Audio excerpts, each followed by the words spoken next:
Eu vou contar uma coisa para você. Eu pedi uma lista que não chegou até mim. Ao vivo é assim que se faz. Eu pedi a lista de todo mundo do marketing que está agora arrancando os cabelos aí para que tudo saia perfeito para você. Não tem aqui nenhum profissional de televisão pago. São voluntários da igreja que vão se revezando para fazer o corte. Quando eu entrei, um até brincou: olha, pastor, ela aqui vai fazer o corte de você, viu? Não vai ficar tremendo agora na hora de fazer o corte.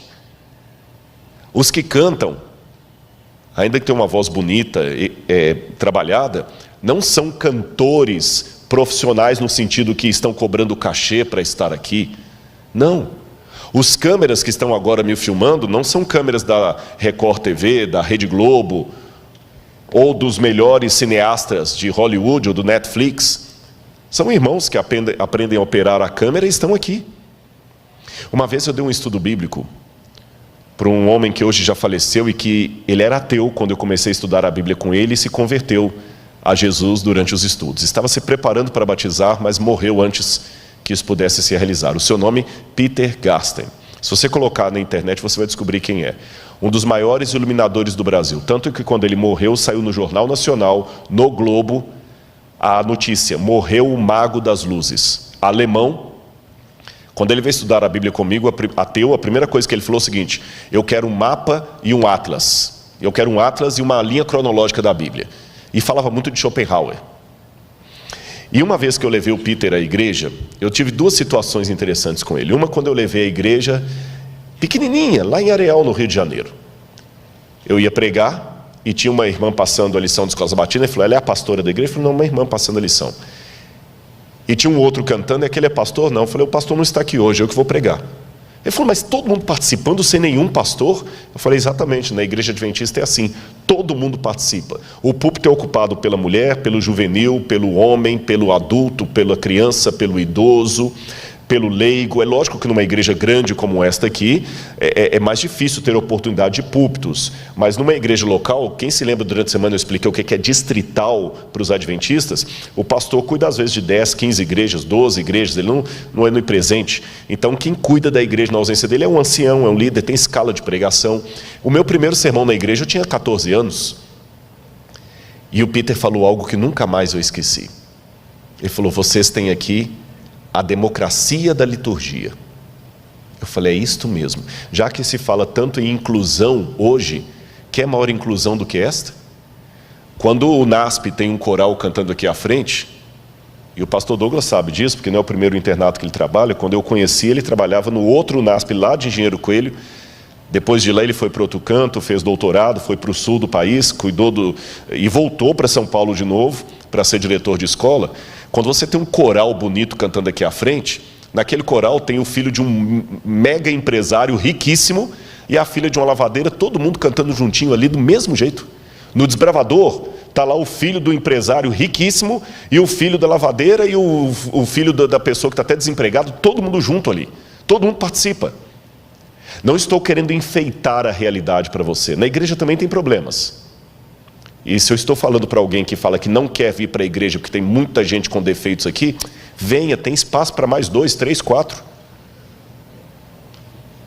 Se você não quer vir porque tem gente hipócrita, venha, tem espaço para mais gente.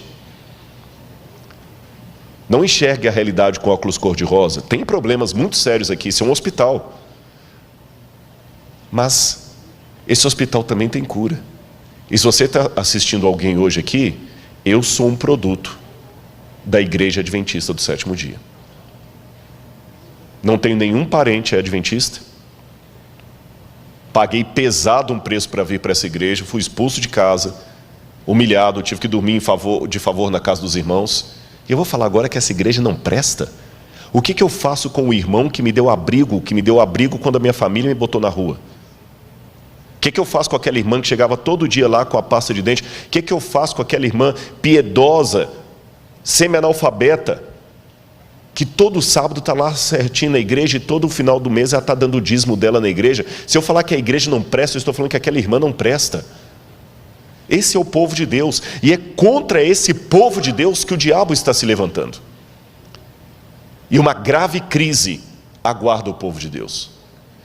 E a lista que não veio é justamente todo mundo que está atuando, mas eu quero aqui prestar o meu agradecimento aos anônimos que limparam a igreja para que a gente estivesse aqui, que estão operando as câmeras, que colocaram as flores.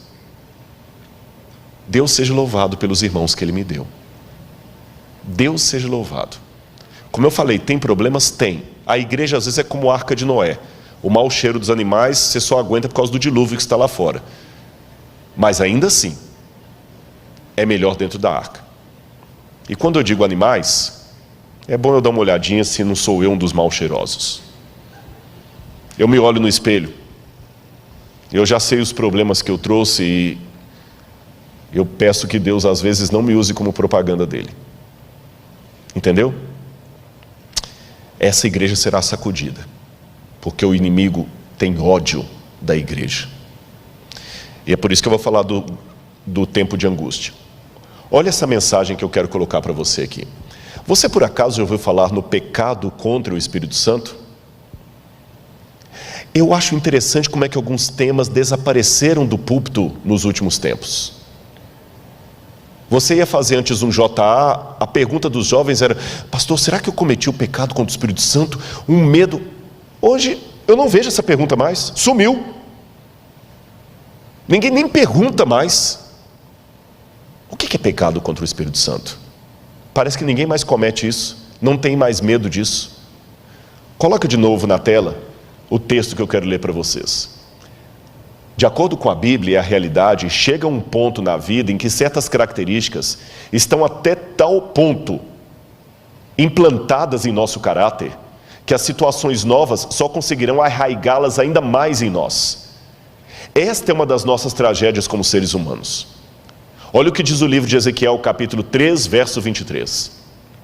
Mas quando eu falar contigo, abrirei a tua boca e lhes dirás: assim diz o Senhor Deus, quem ouvir, ouça, e quem deixar de ouvir, deixe, porque eles são casa rebelde.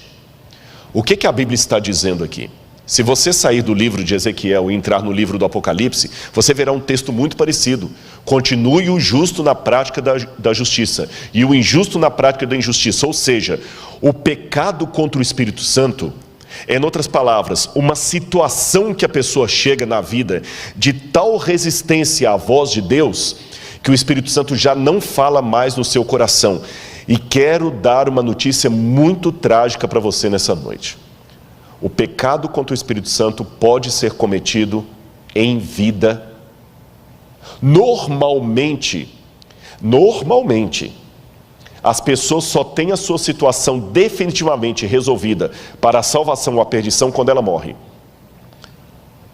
Porque a Bíblia fala: ao homem está ordenado morrer uma única vez, e depois disso, o juízo. Então, enquanto eu estou vivo, eu posso ganhar ou perder a minha salvação. Hoje eu estou em Cristo, mas eu posso amanhã apostatar e abandonar a Cristo. Ou alguém que hoje está apostatado pode reencontrar com Cristo. Agora, quando morre, acabou. Não tem mais o que fazer. Não tem mais o que fazer. Tanto é que, uma vez um jovem perguntou a um rabino em Israel: mestre, qual é o melhor dia para eu entregar a minha vida a Deus? Ele falou: o último dia antes da sua morte. Mas eu não sei quando eu vou morrer, então faça isso todo dia. Porque depois que morre não tem mais chance. Só que há alguns casos especiais que a pessoa consegue, infelizmente, selar o seu destino ainda em vida. Sabe que os especialistas em saúde mental falam de alguns psicopatas como sendo pessoas que perderam completamente o senso de moralidade, de arrependimento. Ele já não tem mais arrependimento, ele não tem mais crise de consciência, ele não tem nem remorso. Para ele, matar uma criança depois e esquartejá-la é tão comum como para você escovar os dentes. Você não fica com crise de consciência porque escovou os dentes. Para um psicopata é a mesma coisa. Eu não sou especialista em saúde mental, mas do ponto de vista teológico eu posso dizer que algumas pessoas conseguem atingir no plano espiritual uma situação de psicopatia espiritual. Nem eu nem você podemos legislar e falar: é aquele ali, é aquele. Nós não sabemos. Mas infelizmente há algumas pessoas que o Espírito Santo já não atua mais nelas em vida. Judas Iscariotes é um exemplo desse. Judas Iscariotes é um exemplo desse. Jesus lutou com ele até na quinta-feira da Santa Ceia, ali. Mas quando ele saiu, ele já saiu tomado pelo diabo de tal maneira que já não tinha mais retorno. Há outros casos também que o Senhor rejeitou e aquela pessoa não teve mais retorno. Mas note, o pecado contra o Espírito Santo não é um ato que vem da parte de Deus, ele é unilateral. É uma rejeição a tal ponto da pessoa que a voz do Espírito não é mais ouvida. Agora, o que o livro do Ezequiel e o livro do Apocalipse me diz é que chegará uma época na terra em que a rejeição, o pecado contra o Espírito Santo será de maneira tão globalizante que as pessoas já estarão com o seu destino selado em vida. Aquilo que hoje acontece de maneira esporádica na vida de um Judas, na vida de um Saul, acontecerá depois do fechamento da porta da graça de maneira coletiva. A humanidade, com exceção do remanescente fiel, estará completamente entregue a Satanás. Eles já não terão mais arrependimento dos seus atos. Serão como psicopatas espirituais.